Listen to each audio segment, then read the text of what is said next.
Welcome to the Marvel Alliance podcast, where we cover anything and everything to do with the Marvel Universe. From the comics, TV, and movies, we will go from Earth 616 to the Mojoverse to the TVA in order to bring the Marvel Universe right to you. I'm the man without fear, Chris. And I am the nerd with the mouth, David. Alliance Assemble. Symbol. Volume 241, and the era of the nerd with a mouth, David, it has begun. So, how's it going, sir? I'm doing well, and first, I want to thank you for stepping in during Brent's sabbatical. At that point, I do miss him. I know. Well, you get to see him every day. So. Yes, I just saw him all of 4 hours ago. So, Yeah, so you said, yeah, I don't have to deal with your. You've got a different problem. I have to deal with him every day. yeah. So no, but I appreciate you, and I know he definitely does appreciate you taking on the co-hosting duties while he is away right now. And as we said last week, Brent may pop in from time to time as it works out with his schedule. But as we said, Brent is not permanently leaving the show. It just needs to take care of some business, and we are all supporting that. So.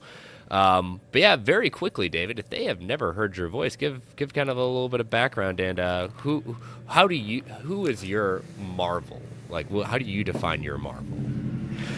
So, I have been a comic loving nerd since I got my first comic, which is actually back there on that wall, which is nice. X Factor 100. It was a gift from my uncle. And that dove me into my comic book reading because when I was a kid, I hated books. And his idea was try this instead. So when Hooked on Phonics didn't work, X-Men did.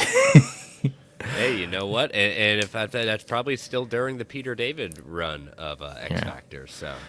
So it just progressed from there. My childhood was I was the kid that people came to about comics and comic related questions, and then as I became an adult and comics got mainstream, I will say I was the one people came back to be like, "Hey, so I see this. How did that happen back in the comic books? Let me know." So that was always who I was. I had the whole, as Stan would say, anyone under the mask could be Spider-Man. That was me as a kid going around pretending that was who I am. That's my kids today. Like, they're both obsessed with Spider-Man. One has been Spider-Man every year for the last 5 years for Christmas. He is 8 years old now. So not Christmas, Halloween, but he's 8 years old. He's been Spider-Man every year. That's his jam.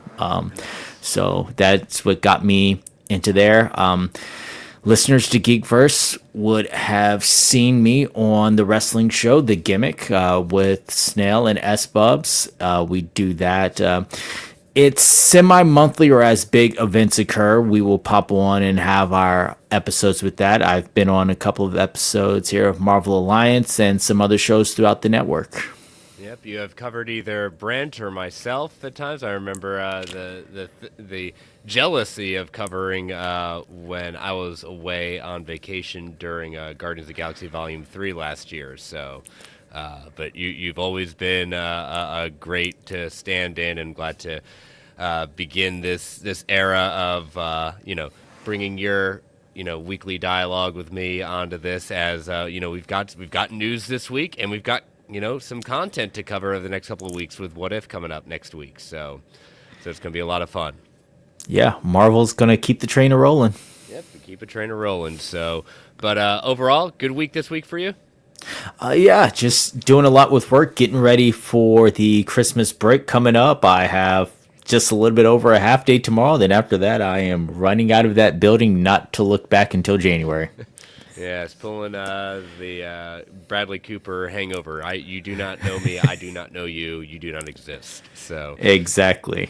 Yep, I will be doing the same. We got a half day tomorrow, and this is our year where we are not traveling at all. So I'm very happy about that. I've got a friend coming into town next week, meeting up with some friends outside of work just to relax and just chill out. So it'll be a nice, good 2 weeks for me as well. But yeah, so let us get into. Like I said, we got a lot of news and some. We're gonna have to get your thoughts on the cinematic Christmas feel-good movie of the year, Kraven, as we going to be breaking down the post-mortem on what has gone on since in a week's time. So we are part of the Last Network with 6 shows covering the wide range of geek and nerdom. To see the full schedule, check out the show notes below and subscribe to the Geek Ultimate Alliance Network on Twitter at GUA Pod Network so you know when all the shows drop. We also have a Patreon, so if you want to throw a couple of shekels our way, we've got 2 tiers, our $1 tiers, our tip jar to say, hey, you think we're doing a good job? And then we've got our $5 tier with ad-free episodes, early access episodes, and Patreon-exclusive shows. We at Marvel Alliance have got 2 shows on the Patreon feeds. We Can Watch This All Day was our Infinity Saga rewatch, 24 episodes covering in chronological order the Infinity Saga. And then we just wrapped up the Tales from the House of X, where we watched our favorite movies from the Fox era of X-Men. Those are all up there covering Deadpool, Deadpool 2, The Wolverine, Logan, X-Men, X2, X-Men First Class, and X-Men Days of Future Past.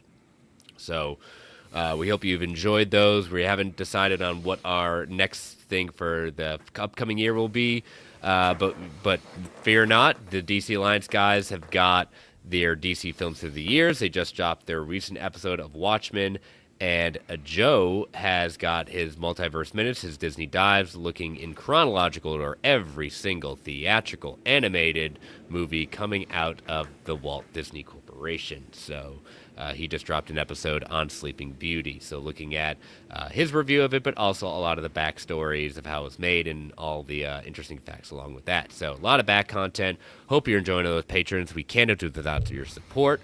But if you're not a member of our Patreon, go to www.patreon.com/GUA Network so you can join our Patreon.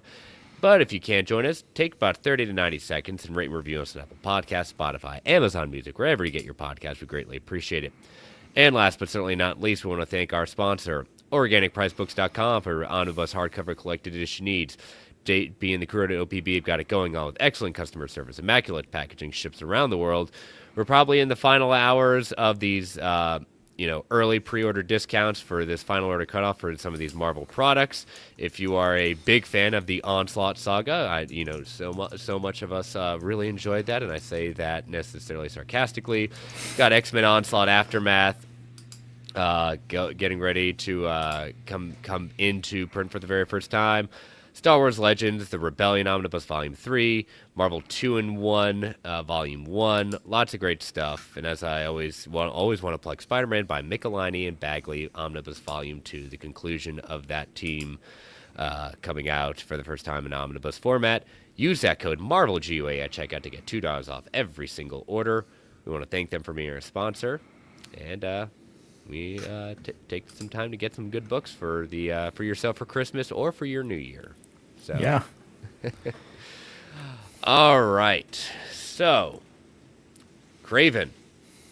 It was a movie that Brent and I saw, and I know it's a movie that you saw. So, why don't you give us your kind of quick thoughts on Kraven before we look at what has happened since the movie came out last week? It was everything I expected it to be. You can take that for what it's worth. I went into Kraven with what I call my Sony live action expectations. So it had its issues. I did experience some of the ADR problems. I did experience some other jarring CGI events, but other than that, it was just what I expected out of the let's pump this out movie. I like Aaron Taylor Johnson. I think that he's great in some of the roles that I've seen him in.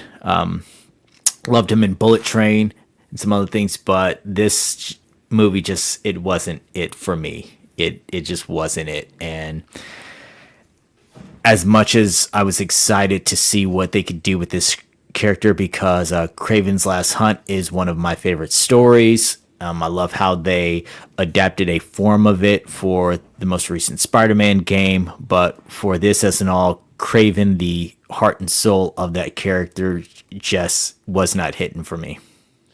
Yeah, I mean, like we said, check out our review. Your thoughts definitely echo what Brent and I said. It's not the worst movie I saw this year. That honor goes to Madam Web. That I stand by that. And again, it's my subjective opinion. For those of you that like it, great for you.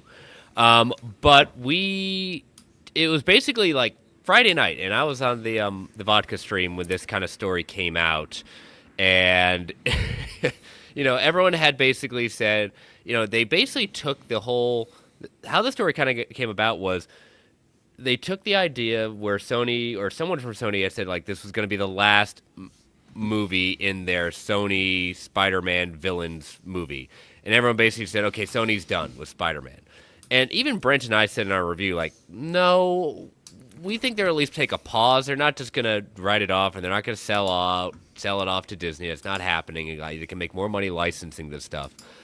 So it was almost in the sense of they need to stop whatever story is coming. And Variety, late at night on Friday, put out this kind of exclusive entitled "Even After Kraven the Hunter and Madam Web, Sony's Marvel movies aren't dead."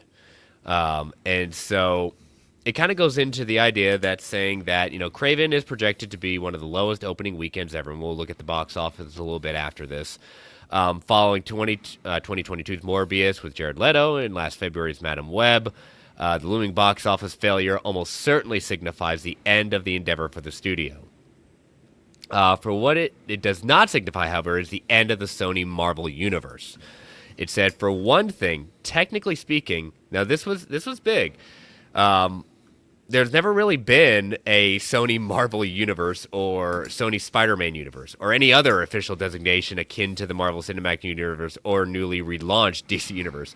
Sony has never approached its comic book adaptations with that level of intentional narrative cohesion, as exemplified by the studio's casual, lowercase, and rhetorically ungainly phrasing for its superhero films, Sony's universe of Marvel characters. Well, I think you and I can agree that a couple of things. One, there may have not been an official kind of like designation of this is the universe, but God love them, they at least were kind of trying at points. Not well, yeah, but they were trying. There were little things weaved in here and there, pun intended, to try and connect the universes, but you're right. It wasn't a mainstay. It wasn't a this is what we're doing. There was no pronounced timeline like they do with Marvel where they say, hey, here's our phases. This is what we're trying to do. But there were some tie-ins. There were some moments where it felt like, okay, this could in a small way connect to this. There's a chance we could see something else. So while they didn't just say it's our overall Spider-Man universe, it was one of those things of, it's unsaid, so we do have a way to back out. Yeah, all in the game says, why didn't they just keep it simple with Sony Marvel Universe? Because it would prevent me from saying the SPUMC, so PU being the operative word. It was confusing since the start. I mean, all in the game says it best. Like, why couldn't they keep it simple? Sony Marvel Universe. Or they could say Sony Spider-Man Universe. It is what it is. They had the characters. They own the characters of the Spider-Man universe. And it goes on to say, for another, Sony remains deeply invested in making movies about Spider-Man. The beloved Marvel character launched with 2002 Spider-Man. The fourth Spider-Man film starring Tom Holland is expected to start filming in 2025 in partnership with Marvel Studios. More on that later, they say. The animated Spider-Man Beyond the Spider-Verse is in production and will conclude the Oscar-winning trilogy focusing on Miles Morales, and Sony is producing a live-action. They are calling it Spider-Man Noir series starring Nicolas Cage for Amazon Prime. However, all the stuff coming from Sony is just simply calling it Noir. They are not saying Spider-Man with this officially. So, well, what I gather from this is everything else they have available to them for Spider-Man is put on the back burner. They are just focusing on anything that is just Spider-Man. Animated, live action, whatever. It's the smart move. I've seen a lot of rumors going around after what's happened with Kraven talking about, oh, this is it for Sony. They're going to sell back the rights. I'm like, there's no way that is happening. Spider-Man is still making the money. You still have the Spider-Verse going on. You have so many reasons that there's no way that Sony is going to just hand it back to Marvel and say, sorry, we messed up with your IP. Here you go. They have Yeah. so many opportunities to make money, so that's not going to happen. As far as just calling the Spider-Man Noir series noir, I think as it stands right now, that gives them a chance to work on it, fine tune it, figure out the direction they want to go with it without being saddled with we have to shove in so many Spider-Man elements. Just like Madam Web, the whole Parker family thing was Yeah. very shoved in there. So this gives them We're not going to call it. We're going to suddenly conveniently stop saying Peter. yeah, this gives them a way to start to build and craft their story without feeling like they have to shove in the Spider-Man part. That can be the after and not the forced, we have to have this in here. Yeah. So they talk about Venom, and it is proven, even though it's been diminishing returns, the Venom franchise has been their biggest success. The latest film currently is the lowest grossing one, currently at 473 million, against the 856 million take for the very first Venom. Last Dance only cost 120 million, so right now it's definitely made a profit. And Let There Be Carnage had still great grosses with that as well, so that's been a success. One of the exhibition relations analyst Jeff Bach said all these characters are famous because they went up against Spider-Man. Unfortunately for Sony, they had a taste of success with Venom, and that kind of spoiled everything for them because they thought they could just spin off all of these characters. I don't think they realized that Venom could carry a franchise, whereas the other characters could not. To not have Spider-Man in these films was a fatal flaw. And I would tend to agree with that. You know, I applaud them for. I really like the potential idea of what Madam Web could have been. It was like kind of this Terminator-esque idea, and somehow that did not happen, and they jettisoned that plot. That had potential to be something interesting. Kraven, you had the spiders coming out of nowhere. I mean, they'd always seem to drop these little hints of like Spider-Man there, including the infamous post credits from Morbius. Oh, I think this has to do something with Spider-Man. Yeah. Yeah. Okay.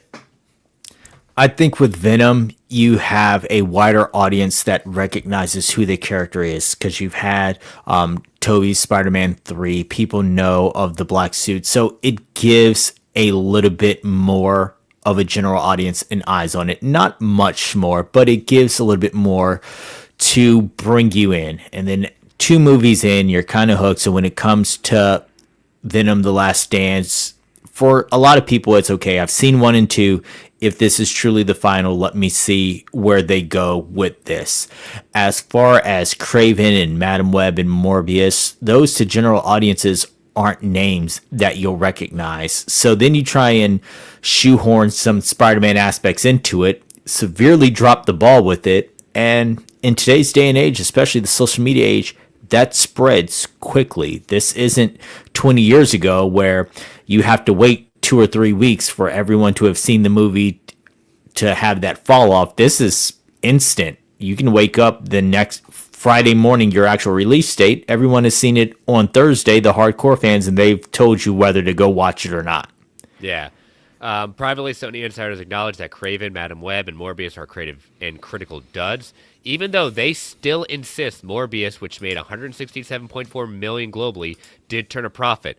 They're probably not wrong, but I mean, I guess by just a little bit, so you can technically claim that. And yeah, I mean, that's true, but it's not a resounding success.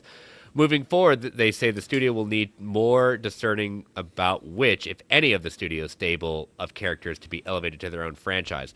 But here was the most interesting part of this, because Brent and I had been going for, and a lot of us have been going for years since the new deal was reached with Marvel Studios about what is that deal that says about Spider-Man? According to one source, and of course they're unnamed, so we don't necessarily know if they're just spurting it, but it's in Variety, so somewhat credibility there. The deal with Disney never precluded Sony from using Spider-Man in its movies that didn't bear his name. The Spider-Verse movies, profusion of Peter Parkers, Gwen Stacy, and other various Spider people certainly bears that out. but there was a feeling within the studio that audiences would not accept Holland's Spider-Man suddenly popping up in a live-action film that wasn't part of the MCU, especially after Spider-Man No Way Home and the Marvel Studios projects Loki and Doctor Strange and Multiverse of Madness established definitive boundaries in the Marvel multiverse. All right. I buy that to a little bit, but then I call bull on most of it. It's one of those things where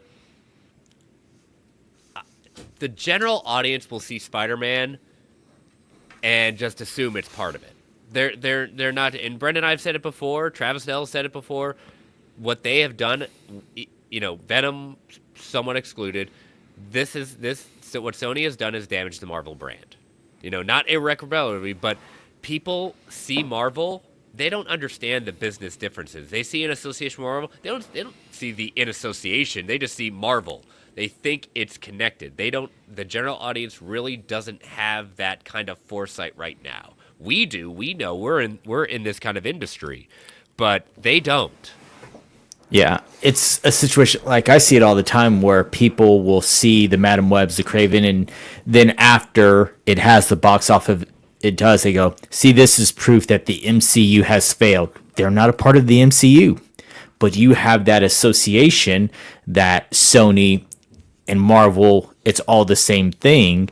They've been doing themselves a disservice and hurting the brand altogether. Yeah, and part of me also says that this is also Marvel Studios, Kevin Feige, and the higher ups at Disney. Basically, one could call it, and I'm just going to say one could possibly look at it as saying, we're the ones that are doing all the work. We've proven that we know how to do this product.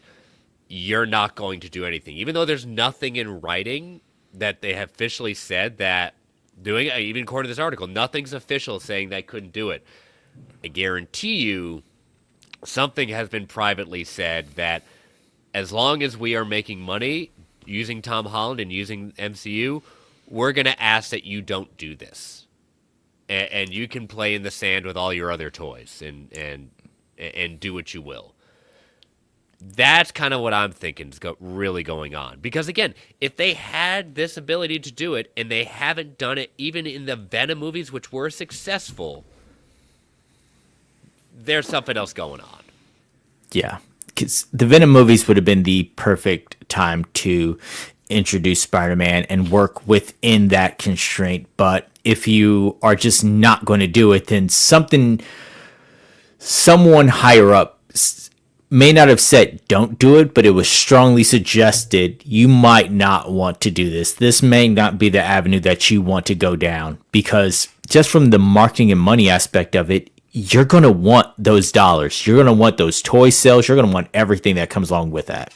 Yeah, it's just, again, it's very interesting just seeing them actually call this out, whatever the source is, that's saying they've had it. I buy that, but again, like we're saying, someone is stopping them from doing it, and it's got to be some sort of gentleman's agreement or possible bullying them to say, like, no, we're going to keep this because we're actually doing well with it. Vivid Jack Gaming says Venom is a character that could support himself. I would argue that Spider-Man's Rogues Gallery, he is one of the most recognizable characters. Yeah, I mean, it is. And Sony was able to prove, whether we liked it or not, Venom could carry a movie without really having Spider-Man at a major part with it. I mean, they did it. I was surprised. I thought they could only do 2 movies with it before they'd kind of start running out of it, and they still found a way to do a 3rd without it. So, all in the game saying Sony should have focused on its animated Spider-Man movies, leaving the live-action movies to the MCU, where they simply picked up their cut of the box office. Yeah, and I think that's where they're at right now. I think it's a lot better where they simply just license it out. Everyone else does the heavy lifting. I mean, look, Noir is at Amazon. They're doing all of it. Marvel Studios is working on, in partnership with Sony. They're doing all the heavy lifting with it. They're going to collect the checks. Sony has just licensed all their stuff with streaming because they don't have a streaming platform. They're getting money from that. They have no reason to stop. They have no reason to sell Spider-Man, despite what some of you all really want. Not happening. Yeah, not going to happen. Not at all. I mean, yeah, you're right. It'd be perfect. You've got your ties with Netflix and other streaming services. License it out to them. Have a Netflix original Spider-Man that's gonna get your revenue there. But what they've been doing now is just been shooting themselves in the foot for no reason. Yeah. So, but yeah, so the first weekend box office for Kraven. So, um, it is it's been not great. Domestically for the first weekend, uh, $11 million. $11 million for the first weekend. And as you know, All in the Game said earlier, 29 million worldwide for the first weekend. There was a time that was an amazing box office. That's been long gone for a while, and for a and for a character that's a comic book character, as much as this, 29 million the first weekend. I mean, there just are no words, and hopefully, like I said, the problem not necessarily were the actors and actresses in it. It was just bad writing. We said it before. When you hire not great writers and you really don't patrol the product you're creating, you're gonna get this, you know. And, Yeah. and it's really just sad because again, no, and I said it last week. Nobody aims to put out a cruddy product. I don't think that I know that the directors and the cast they wanted to put out the best product they could. But it all starts with patrolling what you're doing, and if the writing is not good, let's hold off, put out a quality product, and do that. So right now, if they're going to focus on Spider-Man and Spider-adjacent stuff, the stuff that they know is successful, go for it. I'm looking forward to Noir because I like the Spider-Man Noir character, and I like that Nicolas Cage is getting to do it in live action. I mean, I'm intrigued by it. Yeah. So just for reference, it opens up with the 11,000. Venom, which is the most recent one, had an opening of 51,000, and Madam Web had a domestic opening of 15,335,000. So you got the fact that you could not top Madam Web, which, I mean, it spread like wildfire even before the release of Madam Web. This is a bad movie. Yeah. So you could not top that. You're not reaching anywhere near Venom's with its 51 million. It's to a point that, again, why are you going this route? For what reason? You're losing money? Is this just a greed thing? Is this a hubris thing of you don't want to admit that it's probably time to switch gears? Because I do want them to succeed. I want all comic book entities to succeed. I want that whole rising tide raises all ships. So if it does good, then that gives other properties an opportunity to do good, and we get more stuff. I'm hoping that Noir does good. I'm hoping we get more eyes on Spider-Man because I want the industry as a whole to succeed. But you gotta give the people quality. Yeah. So again, it's a pause right now for them exploring anything outside of Spider-Man. They'll find a way, and they should use their relationship with Marvel to facilitate that. They can, and they've proven to do this well. So we will wait and see. But Kraven, I'm sorry, it just didn't take, and that this upcoming weekend, yeah, it's probably gonna be pretty brutal. Yeah. It's going to be interesting if Nosferatu ends up kind of taking out for lunch when it comes out on Christmas. Oh, man. But, all right. Well, let's take our first ad break before we get into some of the rest of the news. Listeners, these ads help keep the lights on the Geek Ultimate Alliance Network. We don't get to choose what ads come on, and can be a bit loud. Give it a 3 count before they come on. 3, 2, 1. We'll be right back. And we are back. All right. So, next, we had talked about rumors of a Nova project coming to be. Nothing really official yet. We've heard kind of Brad Windebaum saying that they've thought about it. They've had some serious discussions about it. Well, looks like Marvel is coming into full gear, and this is coming from Deadline. Marvel's Nova series has found its showrunner. So they are saying that the former Criminal Minds showrunner Ed Bernero has come on board as the writer and showrunner for the series project, which centers on the Richard Rider, aka Nova. So we're looking at the Richard Rider version of Nova. He replaces Moon Knight scribe Sabir Pizzada, who was originally tapped as the writer when the project was first put into development 2.5 years ago. At the time, it was unclear whether it would be developed as a feature film or a limited series. Nova has taken a series direction now.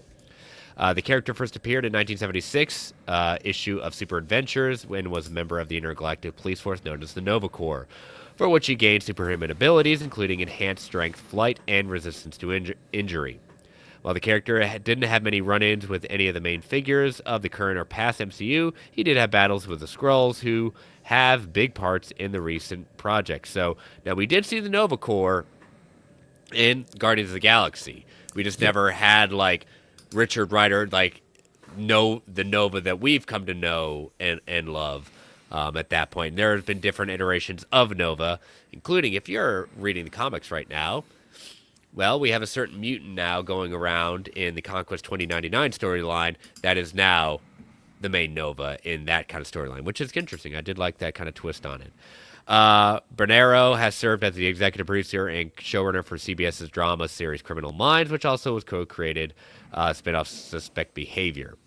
Co-created and executive produced CBS's Third Watch and also Crossing Lines. So I like hearing this. I like that we've got a quality showrunner, quality products. I personally have never watched Criminal Minds, but I've always heard very positive things about it. It's another procedural, so yeah, quality right there. I'm excited. So what are your feelings on this? We've already got DC side doing Green Lanterns. Why not bring in Marvel? Let's see Marvel copying DC and things like that. Well, we can't just have one person have an intergalactic police force. But right now in the current MCU, Nova Corps wiped out, as far as we know. We have not seen the reintroduction of the Nova Corps, so this ought to be an interesting one. Yeah. I did watch Criminal Minds. I watched a lot of Criminal Minds for a number of years, and I will say this, as a procedural drama, they did a great job with character development and interweaving stories and long-term storytelling. So that does give me hope for this series. If we can keep it as, for me, Nova has some parts where there's some laughs, but there's also some grittiness to the Nova Corps, and I'm hoping that we get to explore that across the galaxy with this. I'm hoping it's less Guardians of the Galaxy Nova Corps and more comic accurate style Nova Corps, and we get that good drama across it all. Well, the interesting thing too is Chris Mundy, who is another executive producer of Criminal Minds. He's also involved in Green Lantern. Isn't that interesting? We've got one side of doing that, we got the other one doing that. So why not? I thought I had to remember that. I said, "Oh, that's interesting." So yeah. So I like seeing this. Very, very curious to see this. This gives me hope that this project is going to do. But right now, we are looking at this being a series on Disney Plus rather than a movie. All right. So let us move back into positive things, talking about Spider-Man. A movie that is near and dear to both our hearts, Into the Spider-Verse, Across the Spider-Verse. Now let's talk about Beyond the Spider-Verse. We now have official confirmation that they have found their directors. Bob Persichetti and Justin K. Thompson are set to direct the conclusion of this trilogy. This is brought to you by Deadline. And they say that we have had the immense privilege of being part of Miles' journey from the very beginning, and directing the conclusion to this story is beyond exciting. The creativity and care poured into every minute of this project has been truly inspiring. We have crafted what we feel is a very satisfying ending, and we can't wait for fans to experience it. We're bringing everything we got. So they have been very integral members. As I said, they've been there since the beginning. Perchetti has previously served as part of the Oscar-winning directorial team on Spider-Man Into the Spider-Verse and was an executive producer of the sequel. Thompson served as a production designer on Into the Spider-Verse and was instrumental in developing the groundbreaking visual style of the franchise.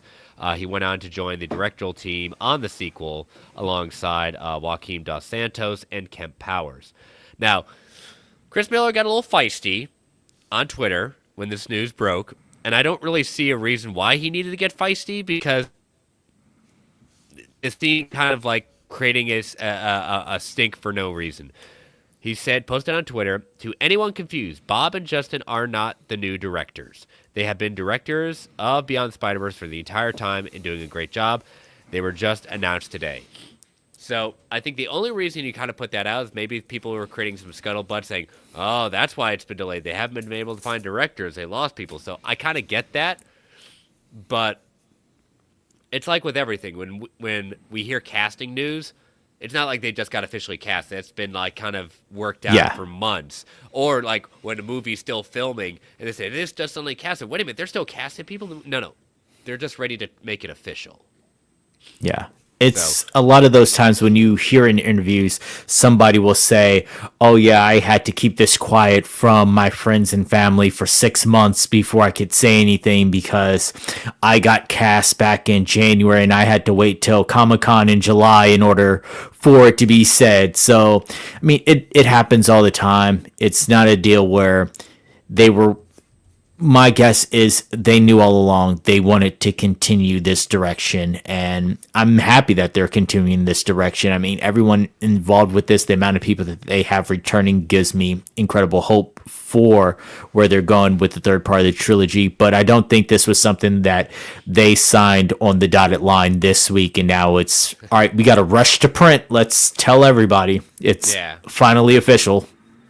Yeah, it's one of those things. Like again, like both of them have been involved with this since the beginning. I like hearing that. I like that they've either been involved directing themselves or been involved. Like everyone, their responsibilities and roles in this franchise have increased. And guess what? I'd rather have people who have been with it and have proven success record than I'm not necessarily opposed to new people coming in. But when you have a successful product and you've got successful people working on it, yeah, promotion from within, I'm a big proponent of. Absolutely. I think that is a great thing. And whether, I thought, it just kind of laughed at what Chris Miller was saying. But, I think he's, and the rest of the team has been very much taking it on the chin because we still don't have this movie out yet. And we're probably not getting this movie out until, I'd say we're lucky to get it out in 27 to 28.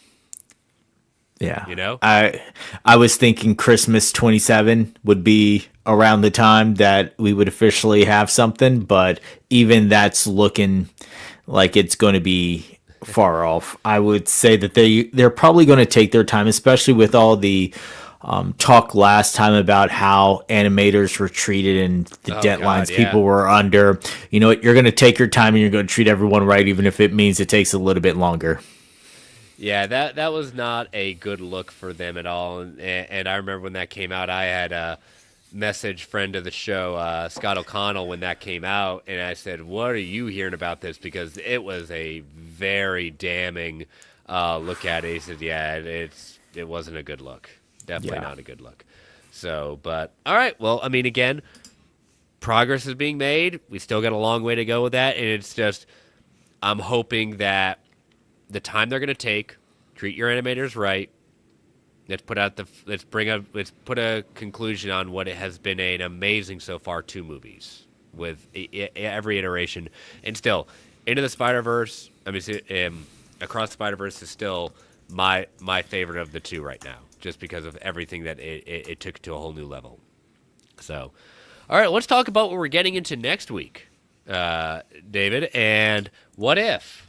And what if they had decided to officially release all the titles for the final season of this?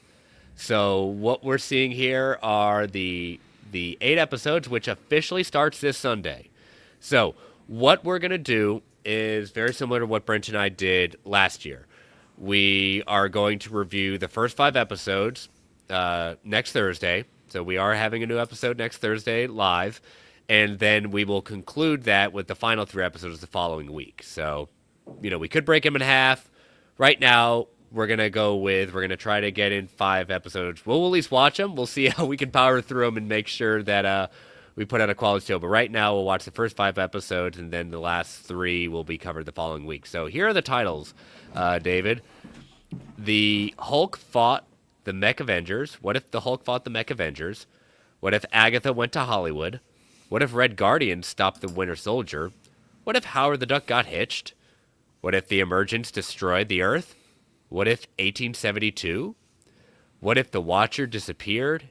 In the final episode of the series finale, what if? So, what do you think about this? I'm loving these titles. Even from the trailer to now in the titles, I'm very excited for this. I have a feeling the one that I'm looking forward to the most out of these 2 is both the Hulk fighting the Avengers, and I want to see what if the Emergence destroyed Earth. That one, when I read that title, I was like, okay, there's so many options that we can go with the this. The Eternals are still a thing. We're finally going to address the big hand in the sticking out the middle of the world that no one has talked about. It sounds like they destroyed the Earth, so it sounds like the Eternals failed. And I've read up on. I've read some of the stuff, so I've kind of I'm not going to say anything. I kind of know where that one's going, and it's very much intriguing. I'm still very much intrigued by what that is going to be about. Brad Winnebaum did go and speak to the Hollywood Reporter regarding what if, and then the future of Disney Plus in streaming for the MCU. They asked him, based on the 2 episodes I've screened, the Hollywood Reporter.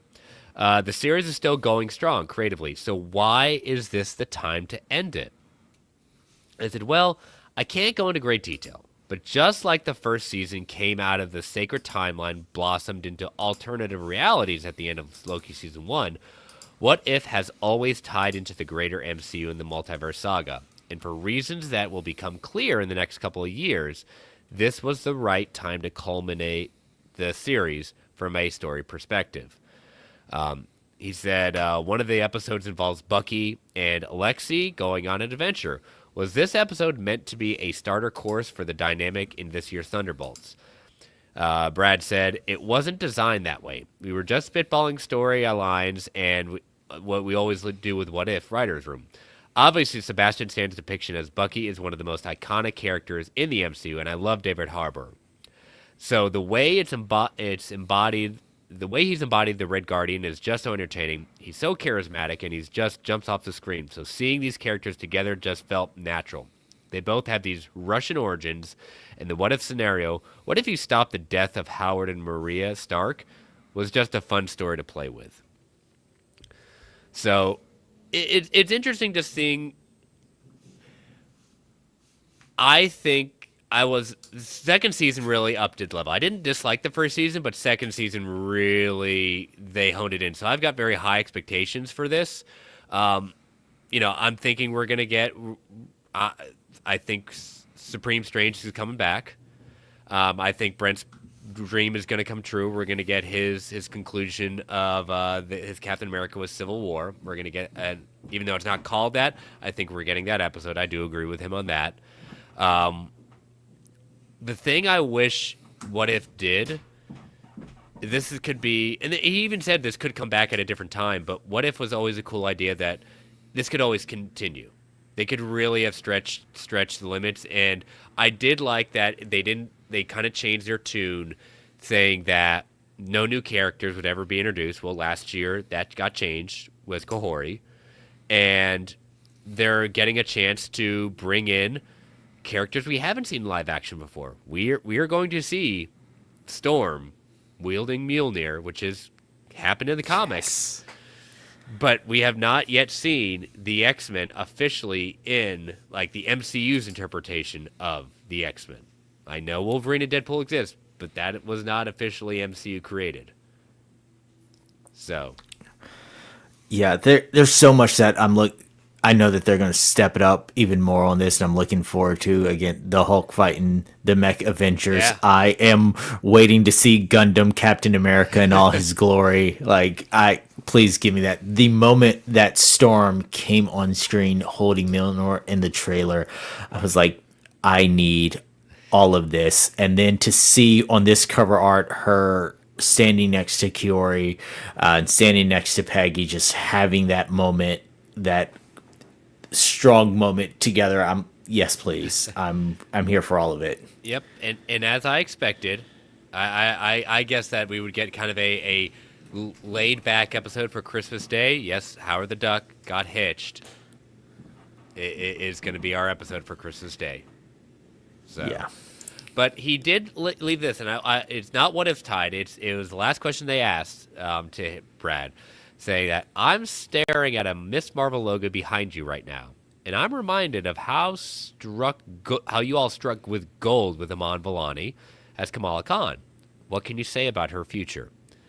He says, I love Iman. She's incredible. I love that. I love that character. I will tell you that she's certainly a big part of the MCU to me. Miss Marvel is a really important show to us, and without going into great detail, because I don't want to spoil anything, she is top of mind. She is going to be exciting to see where she pops up next. So, I love hearing that. I love hearing that. I didn't have any doubts, but it's always nice to kind of see those kind of confirmations. On the game saying, should there have been more of a tie-in with Strange in What If in the Multiverse of Madness? Yeah, I mean, I would have liked that. Yeah, but I think for his story, it was a good standalone story in and of itself. Yes, you could have tied more into with that and Multiverse of Madness, but just standalone, like it held its weight even without that extra. Yeah, It was definitely one of my favorite of the episodes so far. yep, and I'm looking forward to coming. I mean, it was a great kind of slobber knocker fight at the end of last season. So, but yeah, so again, check it out. It premieres this Sunday, the first episode, and new episodes every single day for 8 days in a row. So, I like it and I hate it. I like it if, as a fan, I hate it in the sense of I've got to build a lot of show notes. So, we'll see. Brent keeps on telling me you don't have to be as detailed. He says, but I do it for you. I do it for you, the people. But I am on break, so I may ease it back a little bit, but we'll see. You know, Oh no, Brent- he's seen my note taking. He saw my note taking when I did the Guardians of the Galaxy 3 review. I go full details. There's nothing wrong with full details. There's not, but I also like a break too. So we'll see. But we will bring you the quality like we usually do. But it's gonna be a lot of fun. But all right, well, let us conclude with the news and take our final ad break before we get into listener feedback, Factor Fictions, and comic book clubs. So listeners, these ads help keep the lights on in the Geek Ultimate Alliance Network. We don't get to choose what ads come on, and they can be a bit loud. Give it that 3 count before they come on. 3, 2, 1. We'll be right back. And we are back. Okay. Put out the Spidey signal late. Again, I have to get used to Brent. Brent's usually the one who's doing this, so we are going to have to get used to making sure we do this better. But we did get one question from Andrew, and he asked us, what is your most anticipated Marvel project for 2025? I will defer to you first, David. Oh, that is a very easy one. right. I am here for all of the Cox teases. Give me Daredevil, everything about it. Captain America Brave New World is up there, but God, the Daredevil show was just so good. I'm built for it. Now, I think family-wise, yeah, I'm going to love taking my kids to see the new Captain America. I'm going to love sitting around watching it multiple times when it eventually comes to streaming. But I know I am going to be locked in watching Daredevil and enjoying every bit of Vincent D'Onofrio, every bit of Charlie Cox, just soaking it in. I am so happy that this is getting new life. Yeah, I mean, Daredevil. I mean, again, I am the man without fear, so that goes by definition. Now, it's one even question. So, I knew we both would be doing that. So, what I will say, besides Daredevil Born Again, I will say, and I've been very clear on this. I have not been. It's not like I don't care about it. It's just not been the Marvel characters that has been in my phone. I don't own any collected editions of it. I take it back. I do have one coming to me, just because I'm a fan of the artist and the writer of it. But I'm getting more hyped about Fantastic Four and Yes. the potential for it, and then the full, like the soundtrack, the track that Michael Giacchino had just Giacchino. One day I'm gonna get it right. Um, Releasing that first track, their first full track, it perfectly captures what I think is this movie's gonna be, and the sound, the idea of it, saying, man, I never disliked the Fantastic Four. It's just they just weren't my team. My team were the X-Men, and it has always been the X-Men at that point. So I've read plenty of Fantastic Four. I've read Hickman's run. I've read Wade's run. I've read Miller's run. I've read some of the Ultimate lines, despite the many failures of that line in my subjective opinion. I enjoy it, but I think this could be very interesting. Could we finally get, not saying the other films have got it wrong, and I still have yet to see Fantastic Four stick. Maybe that could be a Patreon thing. Chris finally watches Fantastic Four stick at that point. Maybe. I don't know. I still haven't seen New Mutants. Just it is what it is. But I am really getting more and more excited at the potential for Fantastic Four, and that's. I mean, Captain America. Yeah, that's low hanging fruit for me too. But I think Fantastic Four is getting up there next to Daredevil for me. So. Yeah, and that new art that they just released, that kind of old school, it looked like a patch or sticker. That art that was just incredible. And yeah, I'm excited for it as well. That look of the Thing in that artwork, I'm like, please make sure that you do well with this, because I wanted to succeed. I was in a office waiting room the other week, and they had Fan Four Stick on TV, and it was just a reminder that, okay, hopefully what we're getting in July, as long as it's 6th of July, what we're getting in July is going to be so much better. And I mean, I like the actors involved. I love Pedro Pascal in almost everything that I've seen him in.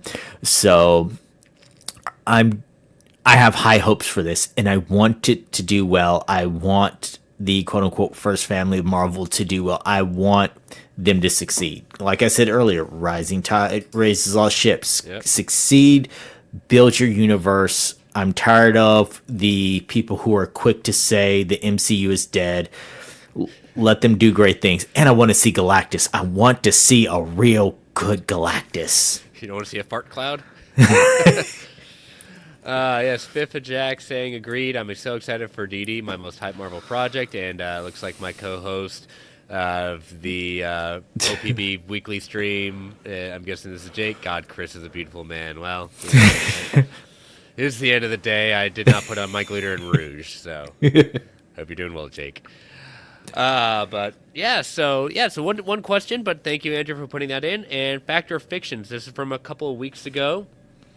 All right, so these were mine that I had. So I said She-Hulk will not be referenced in Captain America: Brave New World. 42% said fact, 58% said fiction. What do you say, David? Will She-Hulk be even referenced in Brave New World? I had fiction for Brave New World. Okay. I do think that she will be referenced again. I just don't see that that's where it's going to be. I think that the tone is a little bit too serious for them to try and shoehorn her in. I think that maybe down the line you'll actually see her again, but I don't think in this one. Number 2, Miss Marvel will cameo in a potential Hawkeye Season 2. 88% said fact, 12% said fiction. I'm guessing you're probably going to lean with the majority on this. Yep, absolutely. And yes, more Miss Marvel, please. and Kate Bishop and Yelena, just those three together. Yes. And the final one, Wanda will make a cameo in the new Vision Disney Plus show. So I said it's not like recycled footage. We are talking a new shot with whether it be a flashback, a new shot flashback, whether it's really alive at that point. Elizabeth Olsen will be coming into it. 69% is fact, 1% is fiction. Where do you lie on that? I'm a roll with fact on that one, and I kind of went back and forth on it, but knowing the fact that, okay, it's new footage, but it's not current footage, so it can be a flashback, it can be something else, it could be an Elseworlds dream, anything but her being seen. I'll said yes to that. Yeah, so. All right, well, it is your turn this week, so what you got for me? All right, so we've already mentioned this movie once, so let's just rock with this one. We will get a nod to the Fantastic Four, the Fanforstic version in a future Marvel movie. We've already seen the original with Chris Evans coming back. You know, we've got this new one. There's going to be some multiversal stuff. So I have a feeling we might get a nod to the Fanforstic. I think the only nod we will get, if there is any sort of nod, will be Deadpool slamming it. That is the only way I see any sort of nod, is if it's going to be Deadpool slamming it. When I originally wrote this, I also thought of Deadpool, and I thought of a situation where in an Elseworld we see Killmonger come back, and his response is, "Didn't we already kill one Johnny Storm?" Yep, there we go. I like that. So I'm a fact, but it's not like my fact is just based on one possible thing. But if the real possibility, I think there'll be no mention, none. They'd rather not. I mean, yeah, it's on Disney Plus. They'd rather forget about it. Yeah. Number 2, Jeff the Shark from Marvel Rivals will appear in another Marvel medium. The only reason I know about this character is I like Kelly Thompson. I like her as a creator. I've seen this character Jeff in footage of Marvel Rivals. Marvel Rivals not a product for me. My days of playing massive multiplayer kind of things and shooters like that, like I'll play a Call of Duty, but you're never going to see me playing multiplayer. I'm quite happy playing single player and enjoying me doing what I need to do. I mean, I could see it basically being, if they wanted to turn it into kind of like the Groot series at that point, I could see that. So I'd say there's potential for it. But I don't see Jeff showing up in a official MCU kind of style kind of project. Nice. What about you? I definitely see them making a little toon series about it, a la the Groot series. I could see them capitalizing on his popularity in some way to continue that going. Like, it's the perfect time now. People are on it. I have not played Marvel Rivals. It is downloaded on both my Xbox and my PS5 at this moment. My kids have played it. They've played against each other. They've played with each other from separate rooms, but I have not had an opportunity to play it myself. It's not really my speed. I do play Call of Duty. I do play multiplayer. I play multiplayer with Brent some nights. I will get the bat signal text message that says, "Is anyone up?" And me, him, and another friend, we hop on. I haven't. In a former life, not so terribly long ago, I would have a group of my friends saying that it's COD time, let's go. And, yeah.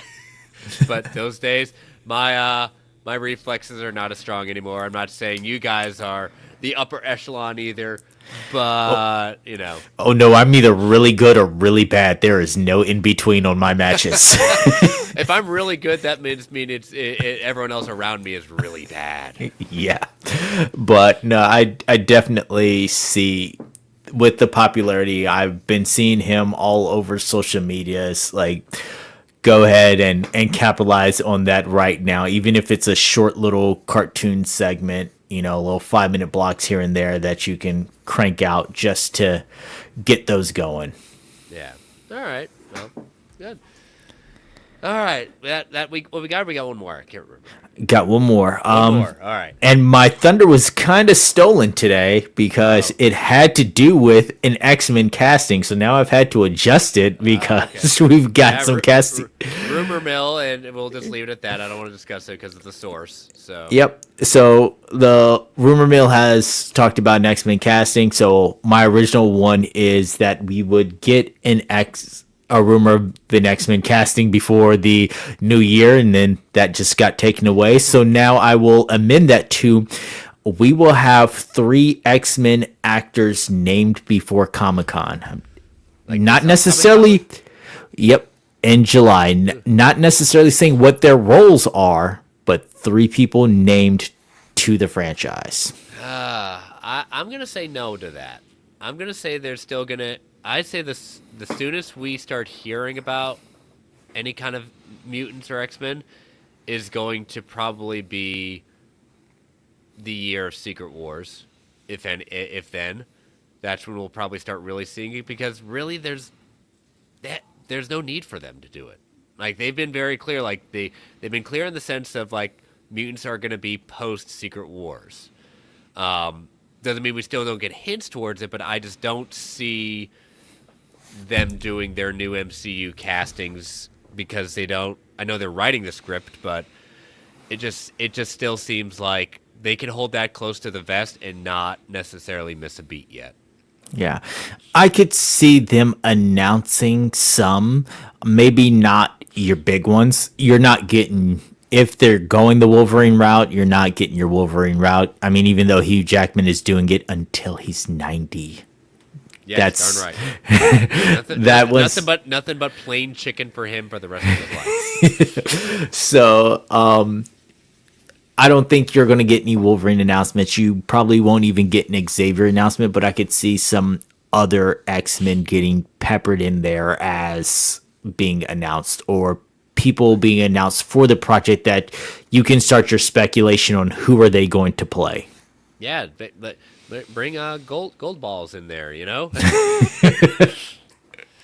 Cast that at that point. Yeah, I mean, I wouldn't oppose it because, again, I'm an X-Men fan. I would love it. I just, right now, they seem to be just happy just dropping these subtle hints here and there that they're coming.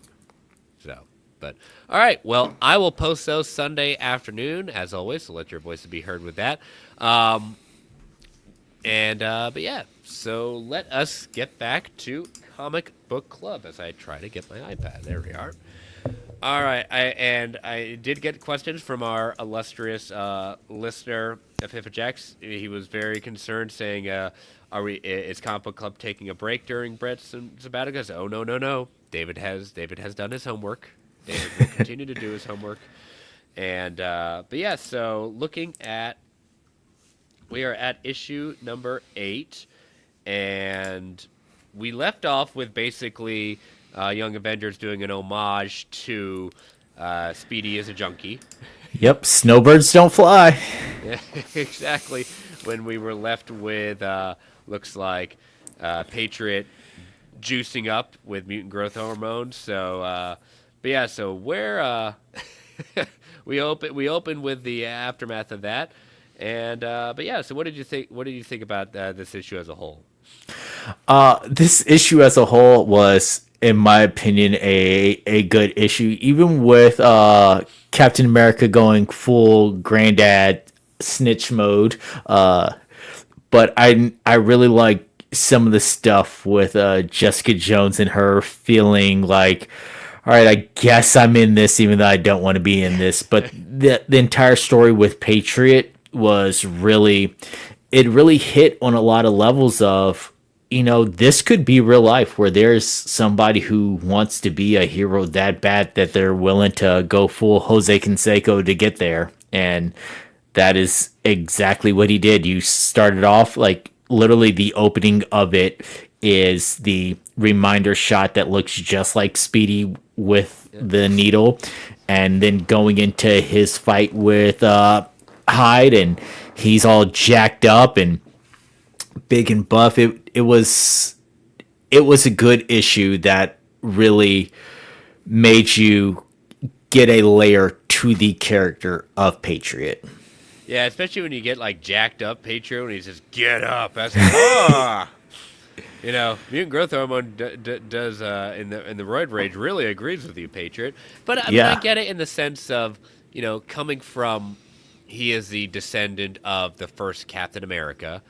He looks up to his grandfather. He looks up to what he stood for, but he didn't get anything, and so this was a way for him to kind of, people wouldn't question it because of who he's descended from. Yeah. And so to be on this team and to find out like his kind of secret being, yeah, it's unfortunate, but it makes sense. And it's one of those where when he kind of turns in his resignation just because he's a liability, and you know, especially I love it when the Young Avengers basically, wait a minute, you went to our parents? What a thanks, Captain America, narc. You know, but we also get this kind of side thing where, you know, Vision even talking to Patriot and talking about what's been going on with him.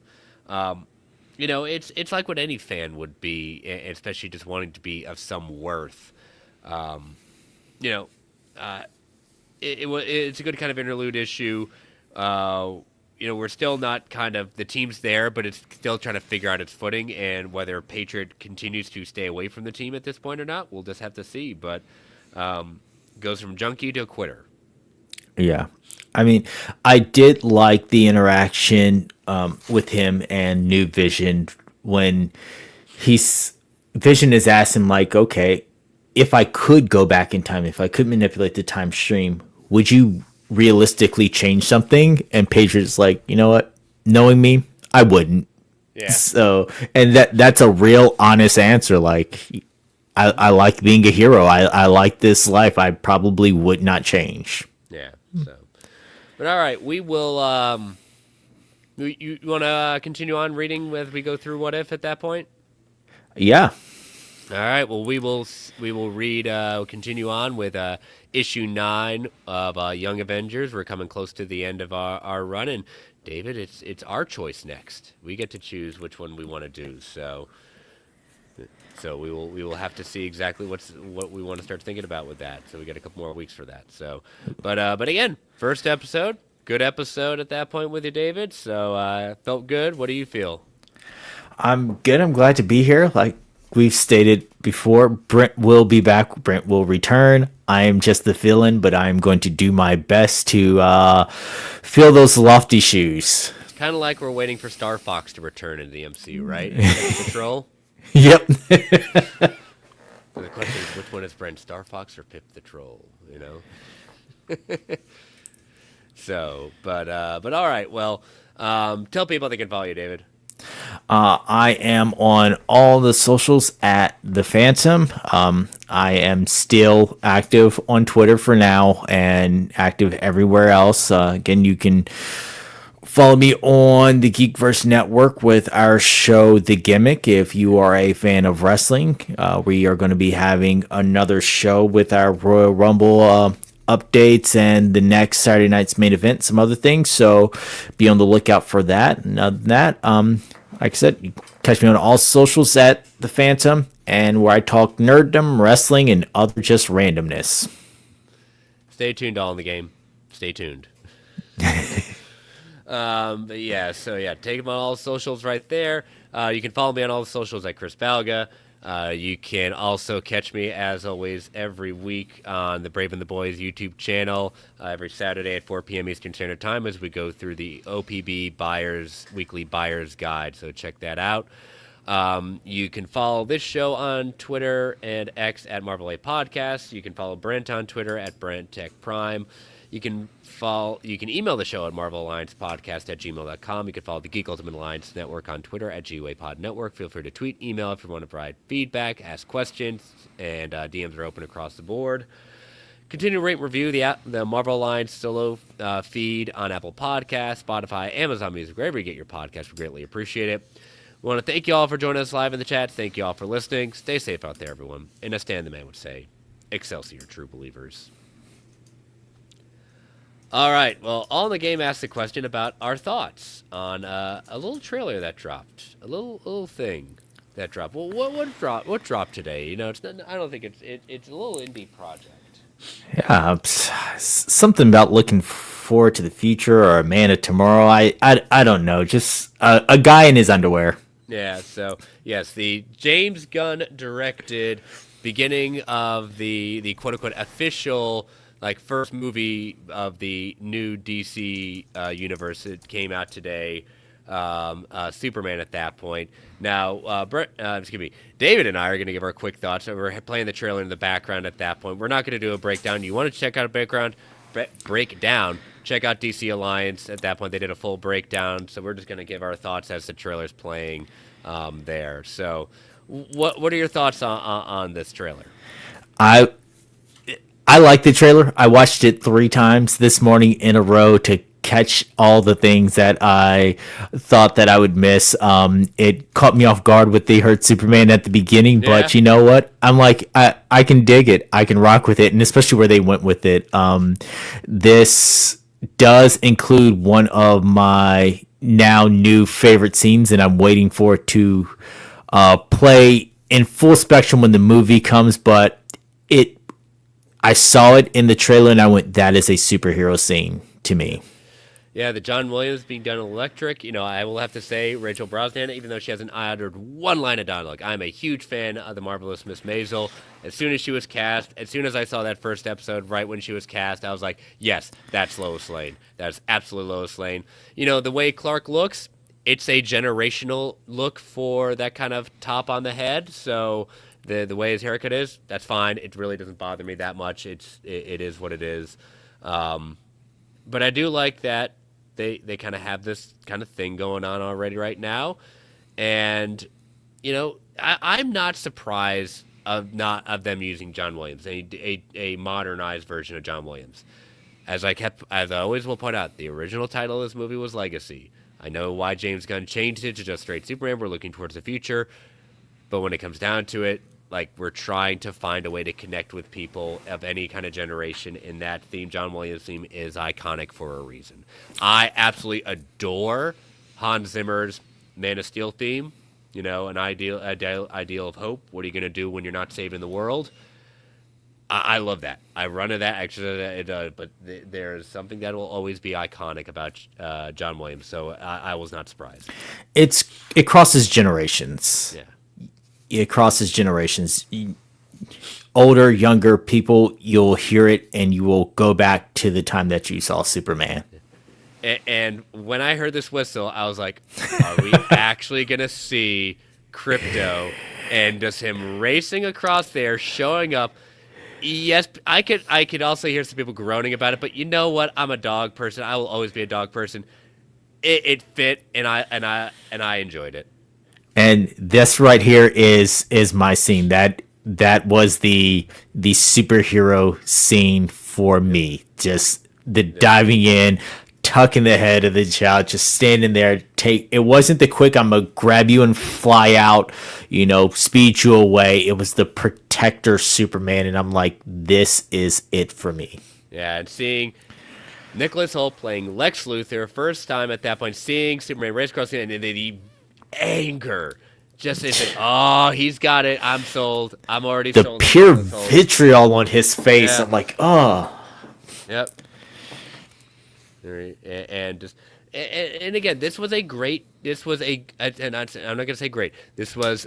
I do like the people yelling at Superman and throwing a can at his head. It's like I've seen so many memes about that at that point. Just one in our group chat that I'm not even gonna utter because I'm not tempting. Getting people coming after me at that point. But it is a good teaser, and that's what this is. I caught this Stag Industries. We already know where this is coming with that. All right, I'm sorry. The hair. Guy Gardner, Nathan Fillion. People are saying, oh, my God, it's so ridiculous. Guys, pick up any Guy Gardner comic from the Justice League International era. That is what he looked like. He was meant to look ridiculous with that cut. The only time Guy Gardner has not looked ridiculous is when he lost that cut, and it took many years for that to happen. It is meant to look like this, and you know what? I want more green on him. I'm with Brent on this one. I want to see a little more green, but there are story reasons for why this is happening. Hawkgirl looks great. Amazing. Yep. All right. This is also some people saying that Superman, the world's going on in the background, lives are getting lost. Yeah, let's hang out with a girlfriend. Metamorpho, business collapse, building collapsing, Superman saving the world, and Crypto Dragon. You get the fight with Ultraman, Mr. Terrific, good old kissing scene. And you know, again, this teaser trailer did what it needed to do. It got hype. People are excited about it. I'm excited about it. I still have lots of questions. I'm not saying everything in this trailer was great for me, but it definitely isn't, screw this, I hate this. It wasn't that. I am looking forward to this. I think there's a lot of potential with this. It's a teaser. I think it's going to be probably... I don't see us getting another trailer. I think the earliest we get a trailer is Super Bowl. I don't know if they're going to put it out. I would say with this coming out in July, the next time we get this, possibly, maybe in front of, what's the next big Warner Brothers movie coming out? I'm just curious. That would be the best. That would be kind of the best time for it.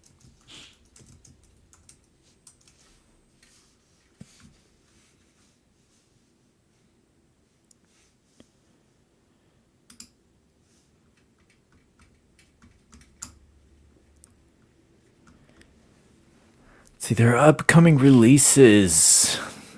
I'm trying to think of anything that they would tack it onto other than Minecraft, which comes out in April. Yeah, so I mean, it could be as soon as, again, it's tacking it on to Captain America: Brave New World is the next one. I know it's a competing product, but it's a superhero thing, so we could do that. So I could see one coming out February, March. February, March, we get our next one. So yeah, so we have the Super Bowl February 9th, so that would be a good time for a nice long trailer that has some new footage, that has some talking in it, so that you can actually hear some dialogue. So I could see that definitely being in there. Like I said, I just hope they don't go the way of Marvel, where I have to go dark 30 days out, because they like to do a little bit too much of the showing. But other than that, this was a great trailer to get me feeling like, okay, Superman is making a comeback. I got a little bit of excitement. That's all I need right now. More will be shown later, and I'm okay with that. Yep. So check out DC Alliance for a full breakdown of all the different scenes, all the different kind of Easter eggs that are going on. And we will see you next week for the first 5 episodes of What If. And for those that celebrate it, Merry Christmas. And hope you all enjoy some rest with family. But we will see you next Thursday at 9:10 Eastern Standard Time. Yep. Take y'all later. Have a happy and safe holiday. Bye-bye.